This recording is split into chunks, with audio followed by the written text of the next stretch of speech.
दीवार पर टंगी सास। पंजाबी में कहावत है, सास चंगी होवे या ते दीवार ते टंगी होवे। संगीता की शादी भी एक ऐसे ही घर में होती है जहां उसकी सास दीवार पर टंगी होती है। ससुर और पति शादी के पहले दिन उसे सास के फोटो के सामने ले जाते हैं, जहां ससुर जी कहते हैं, बेटा संगीता, ये तुम्हारी सास थी, बहुत नेक और भली, लेकिन थोड़ी गुस्सैल थी।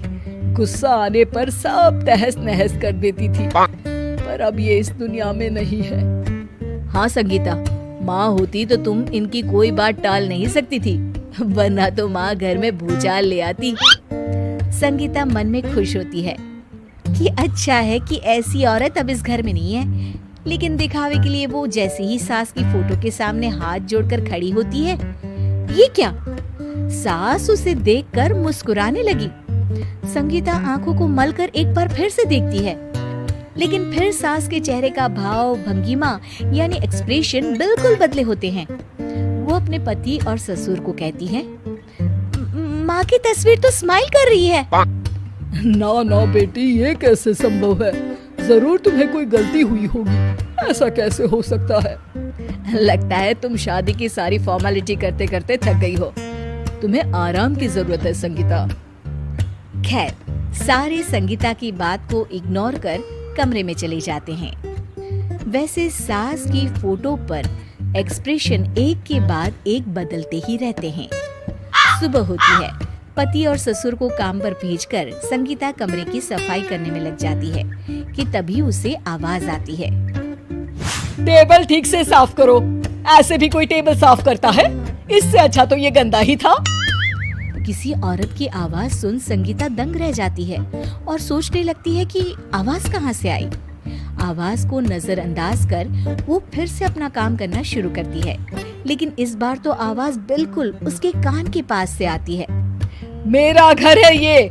जब तक मैं थी चमका कर रखती थी, हर एक चीज शीशे की तरह थी। तुम्हें तो ना सफाई आती है ना कुछ पता है। क्यों तुम्हें मेरे घर की जिम्मेदारी दे दी गई है? पता नहीं तुम में मेरे बेटे को क्या दिखाई दिया। मैं होती तो एक से बढ़कर एक लड़कियों की लाइन लगा देती। अब संगीता को समझने में देर नहीं लगी कि ये आवाज किसी और की नहीं बल्कि उसकी सास की है, जो दीवार पर टंगी है। वो उसके पास जाती है और कहती है, नमस्ते सासू माँ, मुझे तो कल ही लग रहा था कि दीवार में कुछ काला है। वो दीवार नहीं, दाल होती है पगली। सही पकड़े हैं सासू माँ।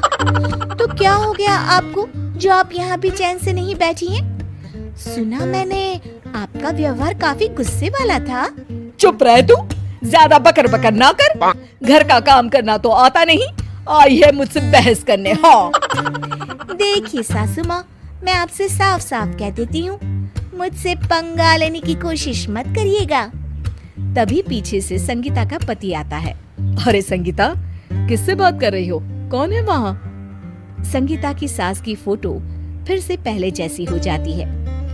आपकी माँ से कह रही थी कि मुझे काम करना आता। अरे संगीता, माना सास के ताने हर बहू को अच्छे लगते हैं, लेकिन यहाँ तो माँ है ही नहीं। तुम तो फोटो से ही तुम भी लाजवाब हो संगीता। किसी को विश्वास नहीं होता कि संगीता अपनी मरी हुई सास की फोटो से बात करती है। वहीं आए दिन संगीता की सास संगीता को किसी न किसी बात पर आते जाते ताने देती। संगीता को भी अब सास के तानों और उनसे बात करने की आदत हो गई। वो कभी खानदान की कहानी तो कभी तीज त्योहार कैसे मनाए या किसी व्यंजन की रेसिपी सास से ही पूछती। सारा दिन घर में अकेली संगीता की सास अब उसके लिए तानों के साथ पक्की साथी की तरह भी रहने लगी थी, जो किसी और को नहीं बल्कि संगीता को ही सुनाई देती। तो देखा आपने, सास बहू का रिश्ता हर रिश्ते से ऊपर होता है, फिर चाहे वो खट्टा हो या मीठा।